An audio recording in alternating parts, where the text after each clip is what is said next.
प्रिय विद्यार्थियों,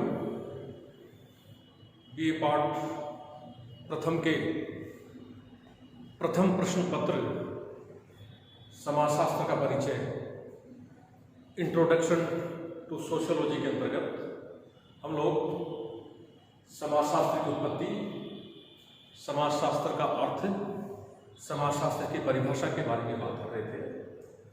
जैसा कि पिछली कुछ कक्षाओं में आपको इस साथ कुछ जानकारियाँ, सामान्य सी जानकारियाँ साझा की गई, उनमें आपको यह बताने का प्रयास किया गया कि समाजशास्त्र की उत्पत्ति अन्य सामाजिक विज्ञानों की तुलना में बहुत देर से हुई है। जैसा कि आपको बताया, 1838 में 1838 में समाजशास्त्र की उत्पत्ति हुई। ऑगस्ट कोम्टे ने समाजशास्त्र की उत्पत्ति की। इसलिए ऑगस्ट कोम्टे को समाजशास्त्र का जनक या समाजशास्त्र का पिता कहा जाता है। पूर्व में जो जानकारियां साझा की गई हैं उनको एक बार संक्षेप में पुनः दोहराते हुए हम लोग आगे बढ़ेंगे।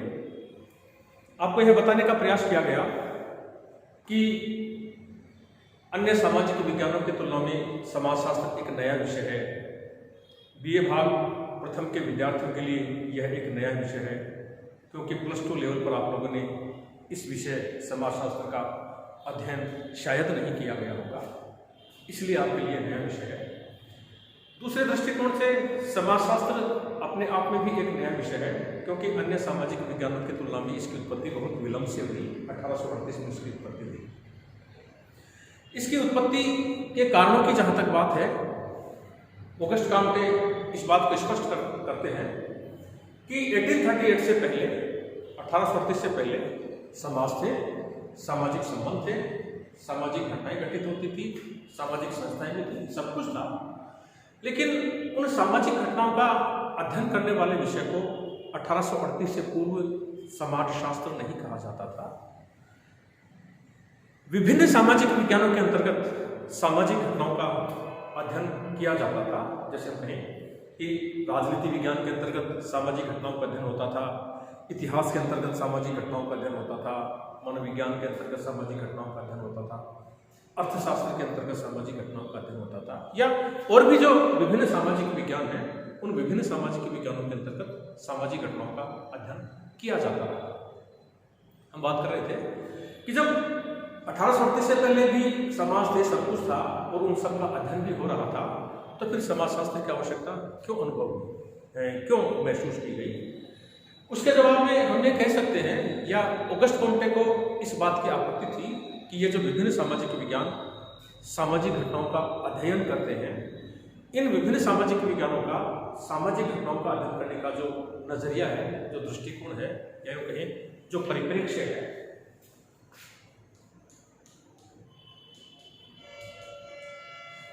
वो परिप्रेक्ष्य सही नहीं है।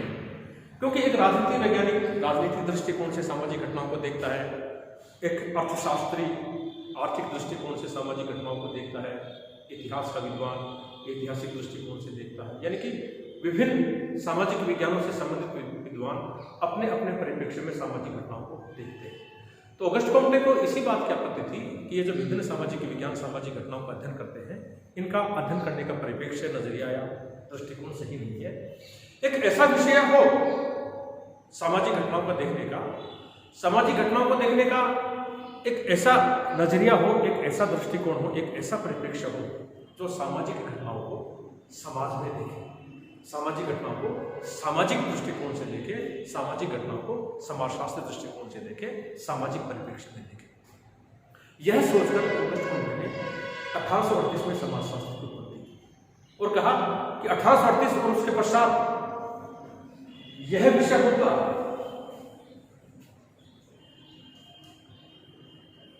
जिसको कि सोशियोलॉजी या समाजशास्त्र कहा जाएगा, जो सामाजिक घटनाओं को सामाजिक दृष्टिकोण से देखेगा, सामाजिक परिप्रेक्ष्य में देखेगा। यह सोचकर ऑगस्ट कोम्टे ने समाजशास्त्र की उत्पत्ति की थी। और 1838 से पूर्व जो विभिन्न सामाजिक विज्ञानों में सामाजिक घटनाओं से संबंधित जो अध्ययन थे, उन विभिन्न सामाजिक विज्ञानों से वो अध्ययन सामग्री निकालकर ऑगस्ट कॉम्टे ने एक नया ग्रंथ हमारे सामने प्रस्तुत किया, जिसको सोशियोलॉजी या समाजशास्त्र कहा गया। ठीक है, तो ऑगस्ट कॉम्टे ने जो समाजशास्त्र की उत्पत्ति की, उसका एक काम था कि ऑगस्ट कॉम्टे ने हमारे सामने अध्ययन करने का एक नजरिया पेश किया, एक दृष्टिकोण पेश किया, एक परिप्रेक्ष्य पेश किया, जिसको उन्होंने आगे जाकर समाजशास्त्र परिप्रेक्ष्य कहा। और उस विषय को, जो सामाजिक घटनाओं को सामाजिक दृष्टिकोण से देखेगा, उस विषय को सोशियोलॉजी या समाजशास्त्र कहा गया। ये तो समाजशास्त्र की उत्पत्ति की बात है। इसके पश्चात हम लोग समाजशास्त्र की अर्थ और समाजशास्त्र की परिभाषाओं के बारे में बात कर रहे थे। समाजशास्त्र के अर्थ की जहां तक बात है, समाजशास्त्र वह विषय है जो सामाजिक घटनाओं का अध्ययन करता है। न सिर्फ सामाजिक घटनाओं का अध्ययन करता है, बल्कि सामाजिक घटनाओं का वैज्ञानिक दृष्टिकोण से अध्ययन करता है। ठीक है, ऐसा विषय जो सामाजिक घटनाओं का, सामाजिक संस्थाओं का, सामाजिक संबंधों का वैज्ञानिक दृष्टिकोण से अध्ययन करे, उस विषय को सोशियोलॉजी या समाजशास्त्र कहा। इसके शाब्दिक अर्थ की हम लोग बात कर रहे थे कि सोशियोलॉजी दो शब्दों से मिलकर बना है, जो कि लैटिन वर्ड है, एक सोशियस और लोगस, जो कि लैटिन शब्द है, जिसको सोशियस को हम लोग अंग्रेजी में सोसाइटी कहते हैं, लोगस को साइंस कहा जाता है। सोसाइटी से तात्पर्य समाज है और लोगस से तात्पर्य साइंस है, और साइंस का मतलब विज्ञान या शास्त्र, यानी कि वह विषय जो सामाजिक घटनाओं का वैज्ञानिक दृष्टिकोण से अध्ययन करे, उस विषय को समाजशास्त्र कहा जाता है। वैज्ञानिक दृष्टिकोण से अध्ययन करने का तात्पर्य किसी भी घटना का व्यवस्थित, क्रमबद्ध, पक्षपात रहित, पूर्वाग्रह रहित और सबसे महत्वपूर्ण बात वस्तुनिष्ठ दृष्टिकोण से अध्ययन करें।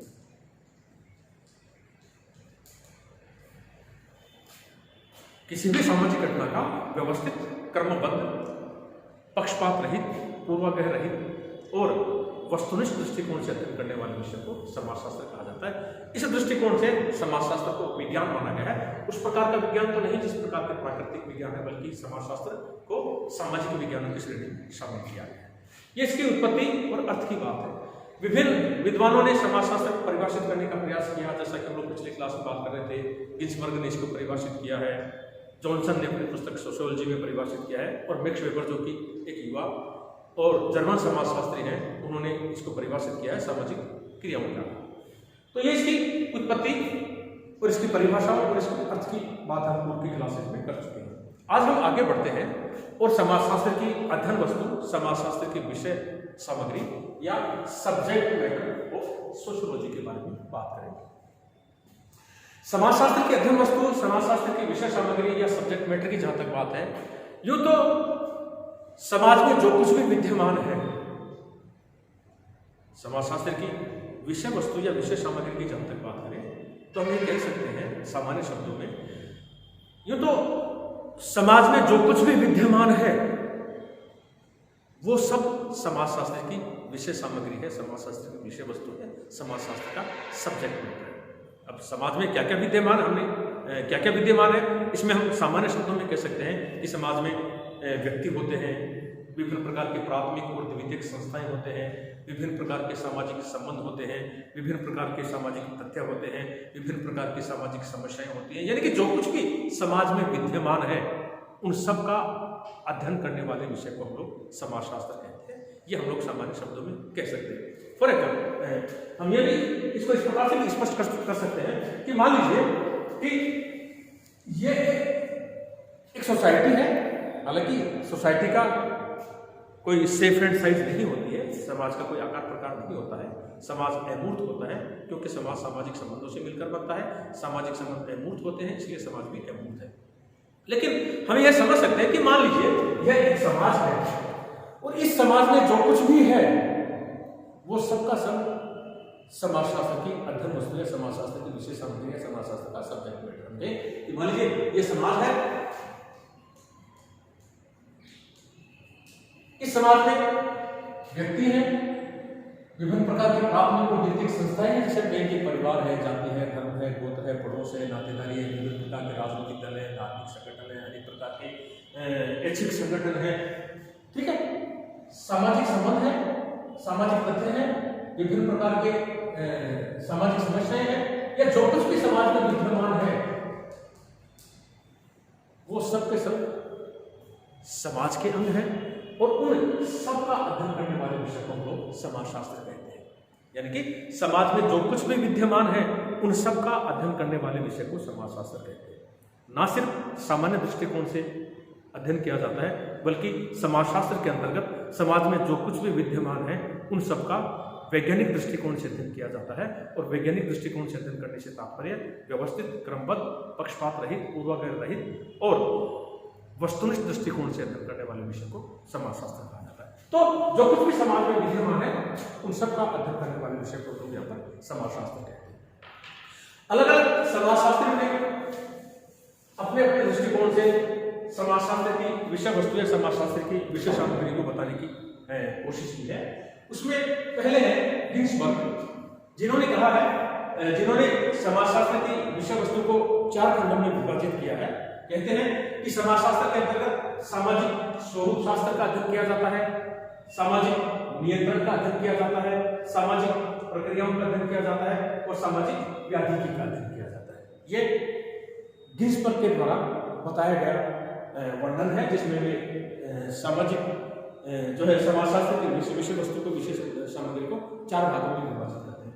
सामाजिक स्वरूप शास्त्र की जहां तक बात है, गिन्सबर्ग का कहना है कि इसमें समाज के आकार तथा स्वरूप को निश्चित करने वाली विशेषताओं, स्वरूप शास्त्र से तात्पर्य मॉर्फोलॉजी है, जो कि उसके स्वरूप को, समाज के स्वरूप को, समाज के आकार को निर्धारित करते हैं। इसमें गिन्सबर्ग का कहना है कि इसमें समाज के आकार तथा स्वरूप को निश्चित करने वाली विशेषताओं जैसे जनसंख्या के गुण एवं आकार का अध्ययन किया जाता है। यानी कि किसी समाज की जनसंख्या कितनी है, कितना बड़ा समाज है और समाज के गुण क्या है, उन सबका अध्ययन किया जाता है, जो सामाजिक संरचना के निर्माण में होते हैं। यानी कि समाज का आकार कैसा है और उसके गुण क्या है, और वो समाज की संरचना को निर्धारित करते हैं। इस प्रकार से गिन्सबर्ग के अनुसार समाजशास्त्र की विषय वस्तु सामाजिक स्वरूप शास्त्र है।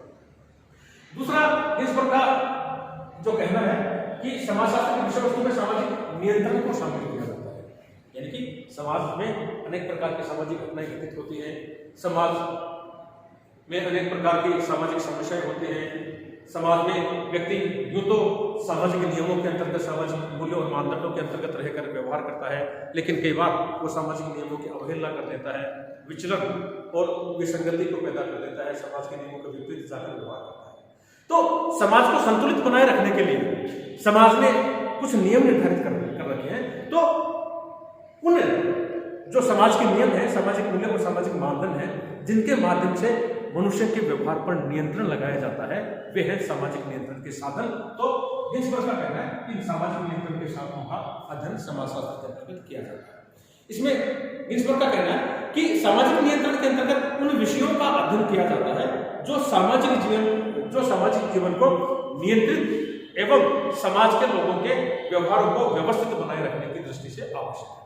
जैसे जनरीतियां हैं, प्रथाएं हैं, रूढ़ियां हैं, कानून है, धर्म है, नैतिकता है, फैशन है, या आधुनिक समाजों की बात करें तो अनेक प्रकार के औपचारिक साधन होते हैं जिनके माध्यम से मनुष्य के व्यवहार पर नियंत्रण लगाया जाता है। अगली जो बात बताते हैं समाजशास्त्र विषय वस्तु के अंतर्गत गिन्सबर्ग वे बताते हैं सामाजिक प्रक्रियाएं। समाज में अनेक प्रकार की सामाजिक प्रक्रियाएं होते हैं, कुछ संगठनात्मक सामाजिक प्रक्रियाएं होती हैं, कुछ विघटनात्मक सामाजिक प्रक्रियाएं होती हैं। संगठनात्मक सामाजिक प्रक्रियाएं वे हैं जो समाज की व्यवस्था बनाए रखने में अपना योगदान देते हैं, जबकि विघटनात्मक सामाजिक प्रक्रियाएं वे हैं जो समाज को तोड़ने में अपना योगदान देते हैं। संगठनात्मक सामाजिक प्रक्रिया की जहां तक बात करें, हम ये कह सकते हैं कि सहयोग है, इसके अंतर्गत समायोजन है, ये सामाजिक व्यवस्था को बनाए रखने में अपना योगदान देते हैं, जबकि प्रतिस्पर्धा है, संघर्ष है, ये ऐसी सामाजिक प्रक्रियाएं हैं जो समाज को तोड़ने में अपना योगदान देते हैं। तो समाज में संगठनात्मक प्रक्रियाएं हो चाहे विघटनात्मक प्रक्रियाएं हो, वो सब समाजशास्त्र के अध्ययन वस्तु है। यानी कि सामाजिक प्रक्रियाओं का अध्ययन करना समाजशास्त्र का काम है। अगला जो भाग बताया उन्होंने समाजशास्त्र के विषय वस्तु का, वो है सामाजिक व्याधि। और व्याधि से तात्पर्य बीमारी से है, रोग से है। जिस प्रकार से मानव शरीर में अनेक प्रकार की बीमारियां पैदा हो जाती है और मानव का शरीर असंतुलित हो जाता है, रोगग्रस्त हो जाता है, ठीक उसी प्रकार से समाज में भी अनेक प्रकार के इस प्रकार के तत्व होते हैं जो समाज में बीमारी पैदा कर देते हैं, समाज के विकास में बाधा बन जाते हैं, समाज के विकास में रुकावट बन जाते हैं। ठीक है। जैसे हमें कहें कि बेरोजगारी है, इसके अतिरिक्त बेकारी है, इसके अतिरिक्त व्यक्तिगत विघटन है, सामूहिक विघटन है, अनेक प्रकार की जो सामाजिक समस्याएं हैं वो सामाजिक व्याधि के रूप में शामिल की गई। तो गिन्सबर्ग का कहना है कि वे तमाम प्रकार की जो सामाजिक व्याधियां हैं उन सबका अध्ययन समाजशास्त्र का काम है, यानी कि सामाजिक व्याधि की समाजशास्त्र की विशेष सामग्री है। तो इस प्रकार से गिन्सबर्ग के अनुसार सामाजिक स्वरूप शास्त्र, सामाजिक नियंत्रण, सामाजिक प्रक्रिया और सामाजिक व्याधि की ये समाजशास्त्र की विषय वस्तु या समाजशास्त्र का सब्जेक्ट मैटर है। इसके अतिरिक्त दुर्खैम ने कुछ समाजशास्त्र की विषय सामग्री के बारे में बताए हैं, वर्गीकरण किया है, जिसका उल्लेख हम लोग अगली क्लास में करेंगे। Thank you very much.